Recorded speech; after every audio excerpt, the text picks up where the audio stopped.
निष्काम अथवा सकाम भाव रखने वाले सभी मनुष्यों, वर्णों, आश्रमों और स्त्रियों, बालकों, दासों और दासियों यानी तथा देवता आदि सभी देहधारियों के लिए यह व्रत सबसे हितकर बताया गया है। चाहे कोई भी हो, चाहे बूढ़ा इंसान हो, चाहे स्त्री हो, चाहे बच्चा ही क्यों ना, छोटा छोटा बच्चा। पहले लोग कहते हैं कि बच्चों को व्रत नहीं रखना चाहिए,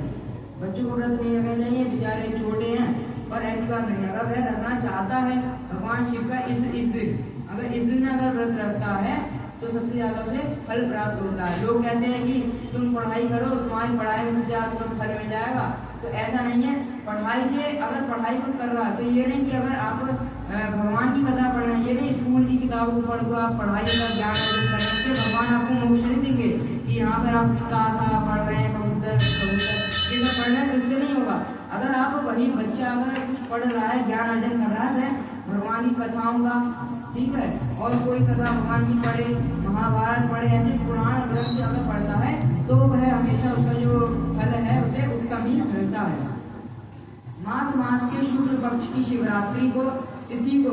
विशेष महत्व बताया गया है, यानी माघ मास जो होता है उसमें कृष्ण पक्ष की शिवरात्रि तिथि का विशेष महत्व बताया गया है, जिस दिन आधी रात के समय तक वह तिथि विद्यमान रहती है, क्योंकि वह जो तिथि होती है वह आधे दिन तक ही रहती है। दोपहर से चालू होती है और दोपहर से पूरी रात तक रहती है, 12 बजे के बाद चली जाती है। हत्या और जो ग्रहण करता है, इस दिन जो व्रत ग्रहण करता है, शिवरात्रि करोड़ों हत्याओं के पाप का नाश करने वाली होती है। जिस दिन जो व्रत रखता है तो कौन से शिवरात्रि के दिन, शिवरात्रि के दिन जिसने व्रत रख लिया उसके अगर मान लो उसने किसी को मार भी दिया है, गलती से उसके हाथों से किसी की मृत्यु हो गई है, तो ब्रह्म हत्या भी, किसी ब्राह्मण को उसने मार दिया, किसी गाय को मार दिया, तो उनका पाप सीधा उसे तुरंत ही कट जाता है उसका, तुरंत। वरना गौ हत्या और ब्राह्मण हत्या जो होती है, ब्राह्मण को मारना, तो इन हत्याओं का इनका जो पाप लगता है सबसे ज्यादा होता है कि आपकी पूरी जिंदगी बीत जाएगी उसको पाप को काटते काटते, परंतु वह पाप कभी खत्म नहीं होगा।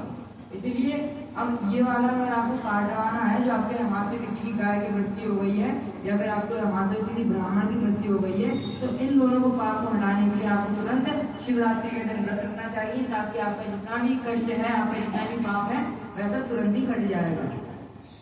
शिवरात्रि करोड़ों हत्याओं के पाप का नाश करने वाली है। हे केशव, उस दिन सवेरे के लेकर जो कार्य करना आवश्यक है उसे प्रसन्नतापूर्वक तुम्हें बता रहा हूँ, यानी सुबह सुबह उसे क्या करना चाहिए व्रत में रहकर वह मैं तुम्हें बता रहा हूँ, तुम ध्यान देकर सुनो। बुद्धिमान पुरुष जो होता है सवेरे उठकर बड़े आनंद के साथ स्नान आदि नित्य कर्म करे, यानी पहले स्नान करके भगवान की पूजा करे, आलस्य को पानी न आने दे, यानी जो आलस्य होता है उसे अपने बिल्कुल पास ना दे। जैसे कुछ लोग होते हैं व्रत में सुबह सो जाते हैं, जैसे कहते हैं कि मेरे सिर में दर्द हो रहा है, मैंने कुछ खाया नहीं है, मैं व्रत है इसलिए मैं सो जाऊँ ताकि दिन भी जल्दी बीत जाएगा, मुझे भूख भी नहीं लगेगी। इस चक्कर में कोई लोग सो जाते हैं, परंतु जो व्रत में सो गया उसका व्रत उसी समय टूट जाता है। इसलिए अपने व्रत अगर आप लोग हैं तो कभी भी सोना नहीं चाहिए। तुरंत रात को जब 12 बजे हो जाए तो 12 बजे के बाद आप आराम से विश्राम कर सकते हैं, अपना भोजन पानी करके